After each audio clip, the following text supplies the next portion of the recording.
చిన్న ఒక చాయ్ ఇవ్వు. ఏం చిచ్చా 2 రోజుల సంది కనబడతలేవు? మా ఊరెళ్ళి వచ్చిన అబ్బాయ. ఊర్లో అంతా మంచిదేనా? సరే మీ రాజధాని ఎక్కడ పెడుతుండ్రు? రాజధాని సంగతి ఏమో తెలియదు కానీ ఏందబ్బయో భలే హుషారుగా ఉండవు. పొద్దున్నే ఫ్యాన్ సొక్క వేసుకొచ్చేసినావా? మా 60 ఏళ్ళ కళ నెరవేరింది చిచ్చా. మా తెలంగాణ మేము సాధించుకున్నాం, కానీ మీ రాజధాని ఎక్కడుందో తెలియదు. ఎలా బతుకుతారో ఏమైపోతారో అని నీ మీద జాలిగా ఉంది చిచ్చా. మిమ్మల్ని చూసి జాలి పడాల్సింది నేను కదా. మాకేంది, హైదరాబాద్ ఉంది, అభివృద్ధి ఉంది, ఆదాయం ఉంది. మాకు తెలంగాణ తెచ్చిన ద్వారా మా తెలంగాణను బంగారు తెలంగాణ చేయడం పక్కా.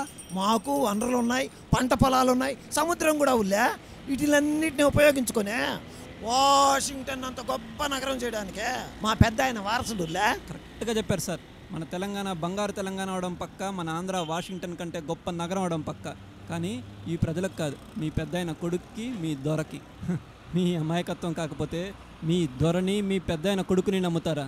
మిమ్మల్ని చూసి నాకు జాలిగా ఉంది. తెలంగాణ పేరుతో కోట్ల రూపాయలు దోచుకున్నాడు ఒకడు, పదవిని ఉపయోగించుకొని కోట్ల రూపాయల ప్రజాధనాన్ని దోచుకున్నాడు ఇంకొకడు.